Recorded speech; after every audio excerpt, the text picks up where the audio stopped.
పశ్చిమ గోదావరి జిల్లాలో అన్ని డిపార్ట్మెంట్ల అధికారులను అప్రమత్తం చేసినట్లు జిల్లా జాయింట్ కలెక్టర్ రాహుల్ కుమార్ రెడ్డి తెలిపారు. మోంతా తుఫాను దాటే వరకు కూడా ముందస్తు చర్యలు తీసుకున్నామన్నారు. నర్సాపురం, మొగల్తూరులో పునరావాస కేంద్రాలను జాయింట్ కలెక్టర్ పరిశీలించారు. కమ్యూనికేషన్కు ఇబ్బంది లేకుండా సెల్ టవర్లకు జనరేటర్ ఏర్పాటు చేసినట్లు తెలిపారు. హెల్ప్ లైన్తో ఎప్పటికప్పుడు సమీక్షిస్తున్నామని అన్నారు.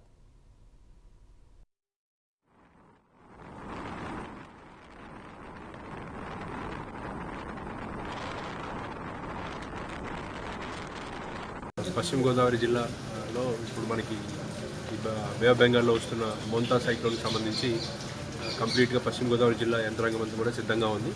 దీంట్లో ముఖ్యంగా సైక్లోన్ యొక్క ట్రాకింగ్ అనేది వెరీ వెరీ ఇంపార్టెంట్. ఎప్పటికప్పుడు మనకి state disaster management authority control room నుంచి సిఓసి నుంచి మనకి ఎప్పటికప్పుడు ఇన్ఫర్మేషన్ అనేది వస్తుంది. అది ఫీల్డ్ లెవెల్ వరకు మనకి చేరవేయడం కోసం వాట్సాప్ గ్రూప్స్ ఒకటి, మండల్ లెవెల్ కంట్రోల్ రూమ్స్, అలాగే డిస్ట్రిక్ట్ కంట్రోల్ రూమ్ నుంచి మండల్ లెవెల్ కంట్రోల్ రూమ్స్, అదేవిధంగా ప్రతి రిలీఫ్ సెంటర్కి, అదేవిధంగా ప్రతి విలేజ్లో ఉన్న సచివాలయానికి కూడా ఇది చేరవేయడం జరుగుతుంది. ఏ టైంలో సైక్లోన్ ఎలా వెళ్తుంది, ఎంత వేగంతో గాలులు వీస్తాయి, ఎంత వర్షపాతం పడేదానికి అవకాశం ఉందని చెప్పి కంటిన్యూస్గా ఇన్ఫర్మేషన్ని మనం ప్రజలకు చేరవేసే విధంగా చర్యలు తీసుకుంటాం.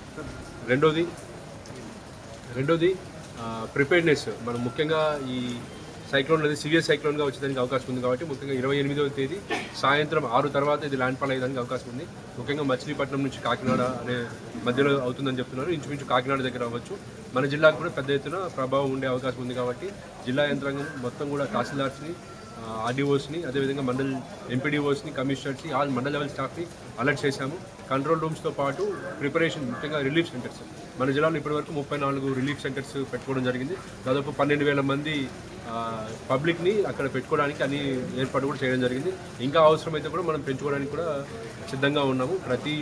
అక్కడ గ్రామాల్లో ఉన్న ఇలా రిలీఫ్ క్యాంప్స్ మొత్తానికి కూడా మనం హాస్టల్స్ అయితేనేమి, స్కూల్స్ అయితేనేమి, మల్టీపర్పస్ సైక్లోన్ షెల్టర్స్ అయితేనేమి అక్కడ అన్ని విధాలుగా కూడా ఇన్ఛార్జెస్ని పెట్టుకొని అక్కడ ఉన్న లోకల్ సచివాలయం స్టాఫ్ని డిప్లాయ్ చేసుకొని మండల్ లెవెల్ అధికారిని ఒకరిని ఇన్ఛార్జ్గా వేసుకున్నాము. అక్కడ food, sanitation, drinking water and power supply through generator ఇవన్నీ కూడా ఇన్షూర్ చేసుకోవడం కోసం మండల్ లెవెల్ స్పెషల్ ఆఫీసర్స్ని కూడా పెట్టుకోవడం జరిగింది.